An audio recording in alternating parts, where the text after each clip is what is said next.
Hey there, Heather, ho there. It's Jeff Cutter Diamond welcoming to yet another Cutter Degrassism. This will be number 199 in the group, and then after that, we'll be doing the big 200th, which is the Degrassi Ask Me Anything from the Reddit. Or if time permits, I'll just be talking about my whole Degrassi repertoire and all that.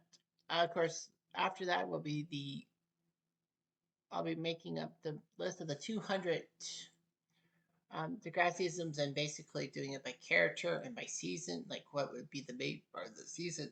Like if it's a top 10, then, it'll just be a top 10. But yeah, a lot of Degrassisms are top 10s, like poll videos, if you will.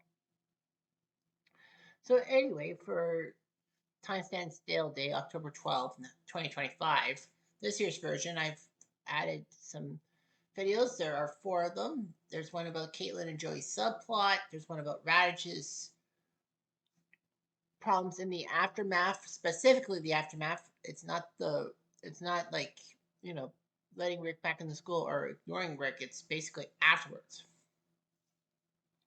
which was strike three. And also, of course, this one anyway. So this one is about the Canadian and American POVs from Time Stand Still, because as we all should know that in Canada, Time Stand Still Part 2, the episode that went there, was October 12th, 2004 when it first aired. Whereas in the United States, it was December the 10th, 2004. So logically, almost every time Canada got the episode first, then the Americans had to wait like one for a bit.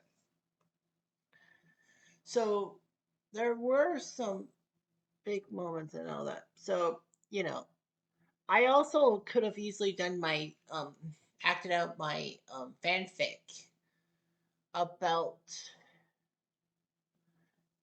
the Rick Murray situation, installing myself and basically giving Raj trouble and then basically beating up people for Emma's love. But the fact of the matter is that I didn't get much help with the poll, so I'm going to do the strongly Canadian and American opinion about Time Stand Still Part 2. So I will be giving a Canadian POV, an American POV, and of course yours truly's POV.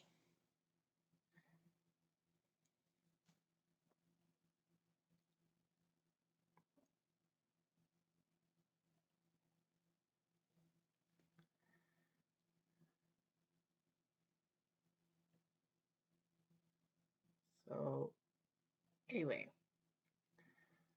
so the Canadian um so the Canadian POV is by Vanessa Clark Love, and the American POV is New 64007. So those were the ones who had the best opinions and all that. There were a few other people too, like Alexandria, saying that was very active on the forums at the end, but they knew it was coming because it was already written in Canada. But none of those were prepared for how heavy it actually was and the ripple effects. So anyway, view number one is from north of the border, that's Canada, and Vanessa Clark. This is what Vanessa had to say, quote, "At the time, as a Canadian, I had the sense that this school shooting had a different flavor than typical American ones. This was a person who had personal beef with a few people and aimed to act mainly on those people. It wasn't a projection of the social fabric at large and the resulting shoot anything that moves act, which is how I perceived American school shootings to be. More about generalized anger, discontent. It pointed less to systemic problems, which that results in mass shootings, and more to interpersonal conflicts that result in violent acts of revenge against targeted individuals. In that way, I didn't think it was designed through an American lens. The Canadian response to shootings was less about what does this mean for societal structures and more who is the individual at fault here, because it seemed more about personal conflict than any specific social phenomenon, unlike American shootings. You'll notice, for example, Rick's actions didn't trigger any meaningful commentary on guns rates or access because it was less of a global inciting factor in Canada. That's not to say Canada hasn't had those types of mass shootings and all that. So, from what Vanessa is telling me, is that when I look at it, it's the fact that um, it was huge and all that. Like acting the shoot anything, perceiving American shootings to be somewhere else, and it was mass shootings more so than acts of revenge towards targeted individuals, and say it was through a Canadian lens. Because in Canada, compared to the U.S., and no disrespect, is that you really didn't really hear about people bringing guns to school for revenge in Canada and all that. There were a couple of massive examples, and one was the week after Columbine in Canada in Traver, Alberta, when a guy walked in and killed like several students. So anyway, that it was just awful and all that. And then the respect is it wasn't what does this mean for societal structures? It's who's the individual at fault. Well, I mean, I think in America it's the same way too. But yeah, who's the individual at fault? And of course, through 21 years, I mean, people have blamed lots of people. I mean, like Rick obviously gets a lot of the blame because he brought the gun in the school and caused the problem in the first place. I mean, who else would definitely be an individual at fault? I mean, yeah, Spinner and Jay for planting the seeds in Rick's mind, and obviously, they would have got away with it if Spinner had not confessed to Jimmy everything. But Spinner felt like he deserved to tell Jimmy everything. He got chastised, and a lot of people said the school basically had no problems painting him as a scapegoat, trying to prevent their own problems. But what I get with the whole thing is, you pass the blame, like pass the parcel. But I mean, who else is blamed? Alex should be blamed for something, although it was indirectly. I mean, Radic should get a lot of blame because, him not helping the students out and Rick. Yeah, forget about helping Rick. Helping the students was the biggest problem and all that. So that's just pathetic and all that. Like, Simpson has been blamed, but I wouldn't blame him. I would. Toby's been blamed for a little bit. Like Emma's been blamed a lot because she started that whole orange ribbon campaign. But there's a lot more to the story than not. So who's the individual at fault? Well, it's Rick. He's the one who shot Jimmy, and then happened to get across Emma, Sean, and Toby. Sean and Toby try to calm him down, but he goes after Emma. But Sean wrestles the gun and is a hero. So anyway, all right. So here we go. This is the American version, and that person is Snoo 64007. So anyway, says long story short, the opinion you're about to read came from the eyes of a 4-year-old American. Really? Okay. Well, anyway, put it in two spots: characters and actions and reactions. Okay, so this is what Stu said. Characters and actions. When I first saw it, it caught me off guard. For starters, I knew exactly why Rick was being bullied, and I thought he deserved it for what he did to Terry. I thought Spinner and Jay were just getting revenge for their friend. But I also understood why Rick wanted to get the gun. At the time, I wasn't as good as picking up on the intricate details. But three things did confuse me. I had no idea why he was mad at Emma. I had no idea why he shot Jimmy, and I thought Jimmy was dead. And I had no idea Rick died. I understood it better years later. And then Snoo's reaction was the reactions were all understandable to me, although due to the fact that I didn't know Rick died, I was mad that they didn't go jump him. Lol. One thing I will point out though is Toby was actually Rick's friend. But when they asked me about Rick, he was like, "Oh nah, that wasn't my man's man. Bruce was crazy. I did not like him at all." Of course, Toby didn't word it that way, but yeah, I thought it was messed up, especially considering he still went to Rick's funeral. I respected JT's reaction because even though he didn't like Rick, he went to give condolences. He didn't switch up and try to act like Rick was his friend, but he went to show sympathy. So here's what I pick up from Snoop. Okay, a young person's opinion, like younger than I thought. But yeah, did Rick deserve being bullied for what he did to Terry? He did, but after a while, I should have been like, well, Rick is not going anywhere. So basically, they should have just basically put the foot off the pedal and thinking they'll never get him. Um, Spinner and Jay were getting revenge for their friend. Well, that's kind of a gray area, unfortunately, because Spinner and Jay, um, it wasn't. They both weren't really getting revenge for Terry. Spinner, it made sense because Spinner was there on the road trip with Paige, with Hazel, with Jimmy, and with Terry and Rick.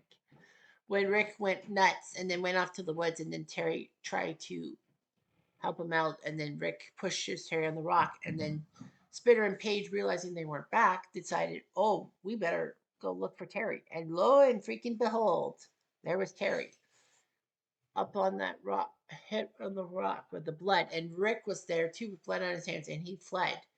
But Spinner and Paige both knew they had to go after to help Terry, because if they didn't, then and Terry died, then they really would be upset with themselves. Spinner was there, and Spinner was upset that Rick got off scot free, as it seemed. Like, fortunately, though, he was pulled from school. I keep thinking he was pulled from school and not expelled, because then, Raj probably and all that. But a lot of people said Raj did not expel Rick because of what happened off school grounds. I think his parents did something about it. But the fact of the matter is that, Spinner went after Rick for not fixing Terry in the hospital, and basically was chastised by Rick's mom. Basically all that. But Spinner was upset that Rick came back, and that was fair. Like, I understand that. Spinner was one of the main bullies, and he was there to the end to bully Rick. And after all, he and Jay managed to trick Rick twice. Once for the tiebreaker for Wacky Brain, allowing Rick to do it, and him not knowing about the painted feathers and all that. And of course, Spinner stupidly decided to brag to Jimmy, and then Spinner realized he screwed up, and Jay was trying to not only ruin Jimmy, but to help Spinner alleviate his guilt and all that, because says Radish knows. The fact of the matter is that what about Jay? Like, Jay wasn't getting revenge for Terry. Jay barely knew Terry. Jay was only there because it was a perfect attempt to be a bully and to get into everyone's good books, in a sense. So, like, Jay was the one who put the bug in Spinner's ear about Jimmy the second time around. The first time it was a co-op effort, but the second time is that Jay put this bug in Spinner's ear because Spinner was not sure if he should go along with Jay's bullshit, but Spinner did. Why? I don't know. But when I look at it, is that Jay didn't want revenge for Terry. How many people like Alex? Kind of, I understand why she was there to get revenge because of women's rights, and how her mother was domestically abused by boyfriends and all that. I wish we had learned more about the action. That would have made Alex a little more sympathetic. And Snoo said, I understand why Rick went to get the gun. He did because, well, he was in a trance, a daze. Because, he was in the paint and feathers. He got the trophy. Emma was there to calm Rick down. And then Rick kissed Emma, paint feathers and all. And Emma says, I paid you to get a clue. And so he went and all that. He was in such a daze because, like, he was calling it for his parents. They both weren't there, and then he found his dad's gun.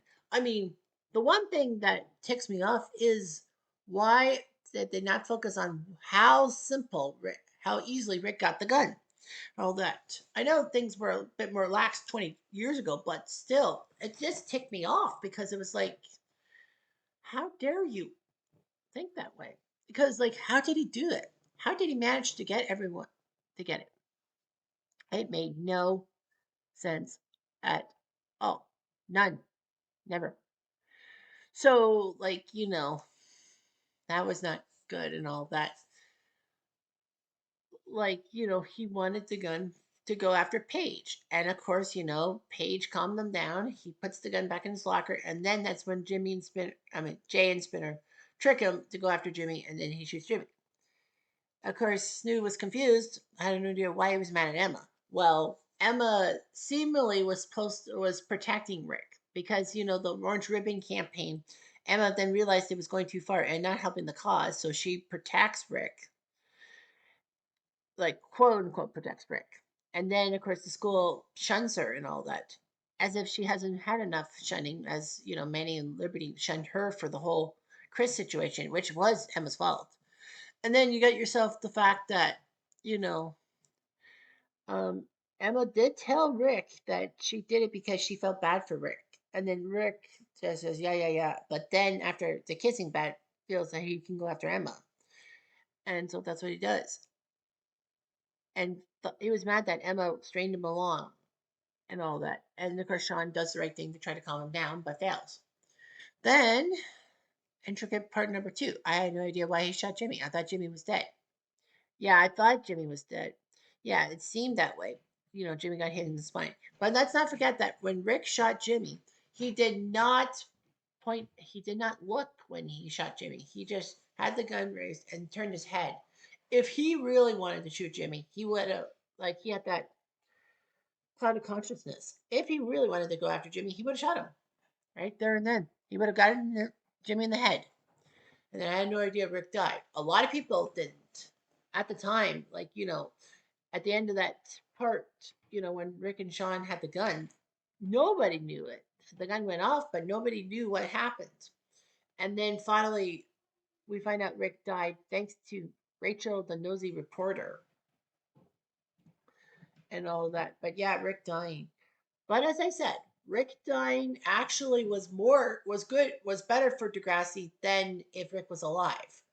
I did an unpopular opinion years ago, and I will link to it in the description below. But the fact of the matter is that sea duel was huge because I pinpoint that if Rick was alive and all that, he went to trial, Degrassi would have been in deeper trouble because Degrassi would have been like having to answer questions about the Rick situation, and Rick would basically say that Spinner and Jay were supposed to be my friends. And Spinner and Jay would have been in deeper trouble than they got now. They had been expelled, but they could have been criminally charged.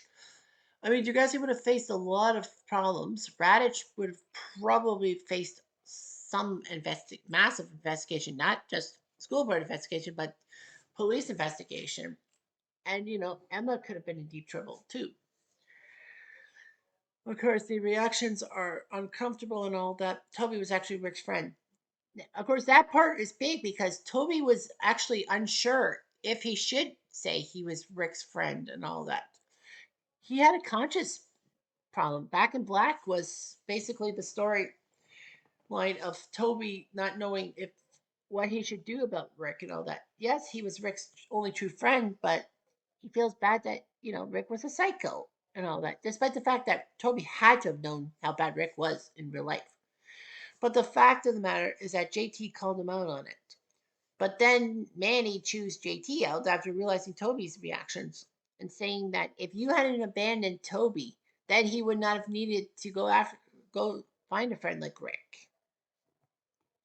I doubt that would have happened, but you never know. But yeah, JT did the right thing by telling Toby at the funeral slash visitation that it doesn't matter what I think; it should never happen for. And realizes that Toby is getting shat on for all the wrong reasons. They become fast friends for a while, and that's what happened. So that, with that in mind, all right, now comes the hard part for everybody. What about my reactions? How did I react watching Time Stands Still the first time? Strangely enough, even though I've been doing Degrassi videos and all that stuff, I did not watch it first run. 2004 was an important year for me because that was a college year. That was my first year in college in computer programming, and I really needed to focus and all that. Unfortunately, I sucked at computer programming and took 4 years to do a 3 year degree. But the fact of the matter is that, I didn't watch Degrassi First Run and all that. For years, I've been hearing all about the whole Degrassi shooting and all that. By 2017, it really piqued my interest. And, I watched Time Stand Still. I can't remember the first time. It was 2018, 19. But yeah, I watched it all the way through and everything else. The fact of the matter is that it was just shocking to see that, you know, well, obviously, you have to watch it from the beginning in season 4 to know exactly all of the Rick thing. Because I kind of remember that in season 3, the year before I went to college, that Rick had put Terry in a coma and all that. And probably thought that, oh, that was just it, and Terry's gone as a character and all that. Terry might be recovering. Of course, the main story is that Terry's actress, Christina Schmidt, was actually uh, um, a high school classmate of mine from Waterloo, Oxford, in Baden, Ontario, Canada. So, I think she was 2 years younger than me, so I don't think she would remember me. But the fact of the matter is that she was not on the show anymore. You had to really watch season 4 and all that to get the full scope. I watched Time Stand Still without the season 4 context. And it was just shocking that Rick came back to Degrassi somehow with no strings attached and was allowed to go after these students because he was painted and feathered and embarrassed in front of the TV and all that. So, like, what can you do? And Snake and Raditch had the fight, and then you dive deep into it. You're trying to pick up on every little detail about it, but in the main thing, like, bottom line is that Rick brought a gun to try to get revenge for what he did, for what had done had been done to him. He overreacted and all that, and basically got and all that. And then the blame game by pass the parcel. So that's how I feel about it. But the fact of the matter is that watching it time after time, and then reading the Degrassi Reddit stuff and trying to pick up on all the details, such as Rick's parents, like Rick's mom, actually said that she wanted Rick to go to a new school. The fact that Jimmy was put on the Wacky Brain team, that and Heather Sinclair, the famous unseen character, was supposed to be on the quiz team, and of course we all know about the joke about Heather. And even somebody said that maybe Craig's illness in the whole thing was because of Heather and Mono and all that. Craig with Heather Sinclair could happen.